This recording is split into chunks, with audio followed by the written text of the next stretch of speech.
Hey guys, today I'm going to share with you how to make the most delicious tacos al pastor in the oven. So if you're ready, let's get started. Alrighty guys, so here I already have all of my ingredients. As always, they will be listed in that description box. So with that being said, let's begin cooking. Alright guys, so first we're going to begin by prepping our pork. Here I already cut down my pork shoulder into thin steak slices. So now we're just going to tenderize it. And this marinade is going to be good for about 7 pounds. My pork shoulder was 5 pounds. So I'm just going to grab my steak. So we're going to begin to tenderize it. So like that, our steaks are nice and thin and they're all even. Okay, so just like that. I'm going to transfer it to our bowl and repeat the steps with the rest of our steaks. Okay, so once we have our pork steaks all nice and thin, now we can get ready to make our marinade. Okay, so we're going to begin by grabbing our frying pan. We're going to set it at medium heat, add a little bit of oil, and just allow it to heat up. Okay, once the oil is nice and hot, we're going to lightly fry our chile pods. So here I have my 5 New Mexico, and I just make sure that you clean them, and they are completely dry before you throw them in. We're also going to be frying 1 chile ancho. So give it a couple seconds. Flip them over to the other side. And just allow them to soften. Okay, but don't burn them because otherwise it will make your adobo taste bitter. So once done, transfer them to the blender cup.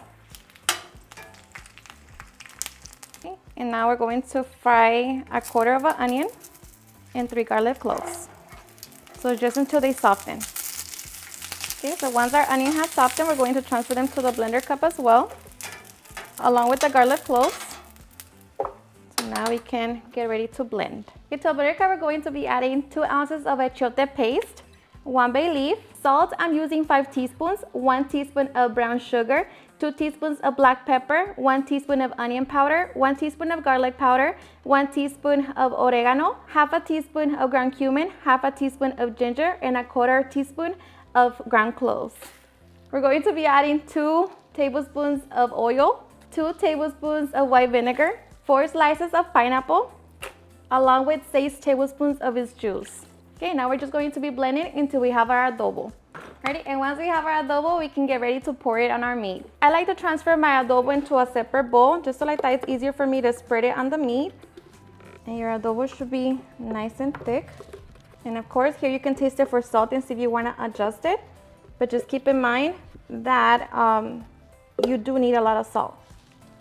So now that we have the adobo, we can get ready to pour it on our meat. Okay, so now I'm going to grab my steak, grab my paste, and rub it on the meat.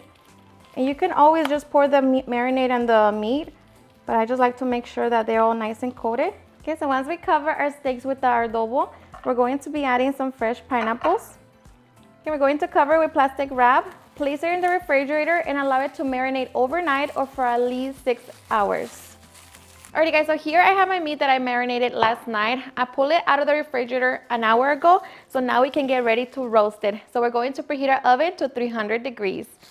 Alright, so I'm going to be using this skewer that I got off Amazon. I will leave the link in the description box. Now I'm just going to be placing half of a fresh pineapple. And just be careful, push it down. And now we're going to begin to layer our meat.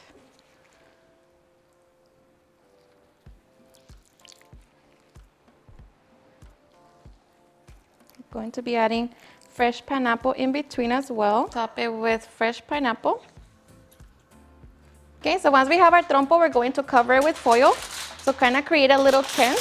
Okay, so now we're going to place it in the oven and allow it to roast for 1 hour and a half at 300 degrees. All right guys, so after 1 hour and a half, we're going to remove the foil from our meat. So just be very careful.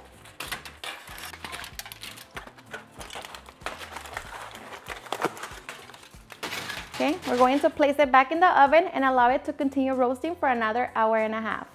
All right guys, so after 1 hour and a half, our meat should be fully cooked. Of course, make sure that the internal temperature is at 145 degrees. But once done, we're going to allow it to rest for 10 minutes and then we can get ready for the fun part. All right guys, and after 10 minutes, we can now get ready for the fun part, cutting down into our meat. So I already got my tortillas ready. So now we just cut down and get ready to serve.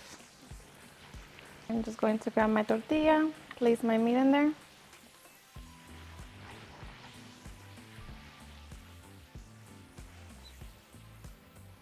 Going to squeeze some lime juice. Going to add my pineapple and chile de árbol salsa. Of course, some onion and cilantro.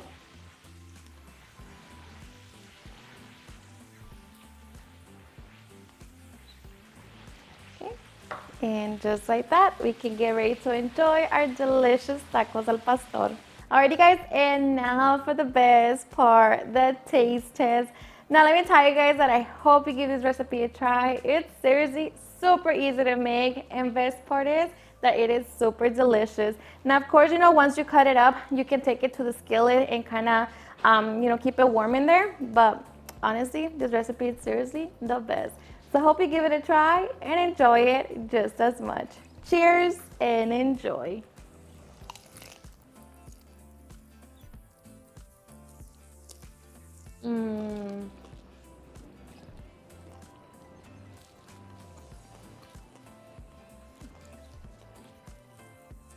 Seriously, it's super delicious. The meat is so flavorful. It's not spicy, it's not too sweet. It's just perfect. It's so good. Alrighty guys, and there you have it, how to make the most delicious tacos al pastor. I hope you guys enjoyed watching this video, and if you did, please don't forget to give me a big thumbs up. Share with your friends and family, and if you recreate this recipe, please don't forget to tag me in any of my social medias. And if you're new to my channel, please hit that subscribe button so you guys can be part of our family. Thank you so much for watching, and I'll see you guys on my next video. Bye.